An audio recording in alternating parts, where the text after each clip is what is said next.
রাসূলুল্লাহ সাল্লাল্লাহু আলাইহি ওয়াসাল্লাম বলছেন, আবু হুরায়রা রাদিয়াল্লাহু তাআলা আনহু থেকে বর্ণিত, তিনি বলেন যে যা রাজুলুন ইলা নবী সাল্লাল্লাহু আলাইহি ওয়াসাল্লাম, এক ব্যক্তি আল্লাহ রাসূলের কাছে আসলো, এসে বলছে যে ইয়া রাসূলুল্লাহ ইন্না ফুলানাতান ইউযকারু মিন কাসরাতি সালাতিহা ওয়া সাদাকাতিহা ওয়া সিয়ামিহা।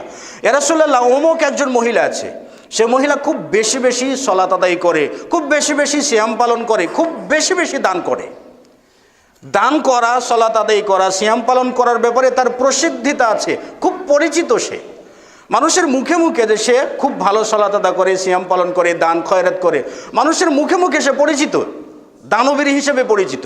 কিন্তু এর ভিতরে কিন্তু আছে গায়রা আন্না, কিন্তু ওই মহিলাটা তুদি জিরানাহা বিলিসানিহা, কিন্তু সে তার প্রতিবেশীকে জবান দিয়ে কষ্ট দেয়। প্রতিবেশীকে জবান দিয়ে কষ্ট দেয় মানে হয়তো অশ্লীল কথা বলে, কিংবা প্রতিবেশীর নিন্দা ঝাপটা করে, প্রতিবেশীকে ছোট করার জন্য যাবতীয় পদক্ষেপ সে জবান দিয়ে গ্রহণ করে থাকে। নবী সাল্লাল্লাহু আলাইহি ওয়াসাল্লাম বলেন হিয়া মিন আহলিন নার, সে জাহান্নামী।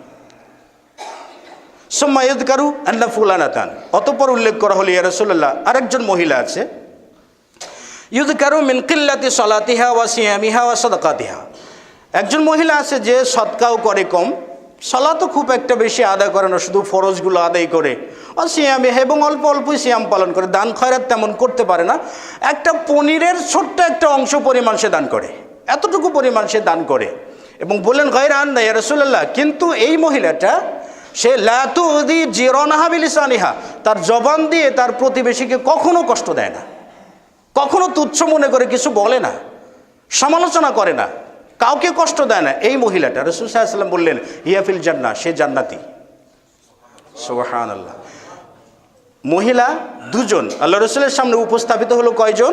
দুজন। একজন বেশি সালাত আদা করেন, বেশি সাদকা করেন, আবার বেশি সিয়াম পালন করেন, করার পরেও জবান দিয়ে মানুষের পিছে লেগে থাকার কারণে, প্রতিবেশীকে কষ্ট দেওয়ার কারণে সে কোথায় যাবে? জাহান্নামী।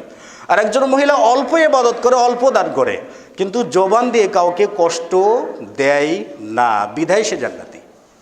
ভাববেন, দেখবেন তাহলে বর্তমান সময়ে আসছে, যেমন দেখবেন কত কি না চলে, কে কাকে কত ঘায়েল করার জন্য ধান্দা করে, আর এই ঘায়েল করার জন্য ধান্দা করে অশ্লীল বাক্য প্রয়োগ করবে, অন্যজনকে তুচ্ছ করে অশ্লীল বাক্য প্রয়োগ করবে, বাজে কথা বলবে।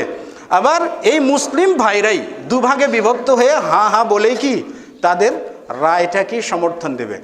যদি কেউ সমর্থন দিয়ে থাকে, যদি কেউ এইরকম অশ্লীল অনাচার, বাজে কথাগুলোকে, মিথ্যা প্রতিশ্রুতিগুলোকে কেউ যদি হাঁ বলে রায় দিয়ে থাকে, এবং কেউ যদি স্লোগান দিয়ে তাকে মুখরিত করে থাকে, আল্লাহর কসম সে ব্যক্তিও জাহান্নামী, সন্দেহ নেই, যদি তাওবা না করে থাকে। কারণ ইসলাম দিয়েছে আমাকে আপনাকে ভাই ভাই বানিয়ে, আর মিথ্যাকে প্রশ্রয় দেওয়ার জন্য ইসলাম আসে নাই, এবং কোনো মুসলিম কখনো মিথ্যাকে প্রশ্রয় দিতে পারে না, কারোর প্রতি অশ্লীল বাক্য আঙুল তুলে কাউকে তুচ্ছ তাচ্ছিল্য করে বলা বক্তব্য দিতে পারে না, কথাও বলতে পারে না, কিন্তু সব জায়গাতে সেগুলোই চলে।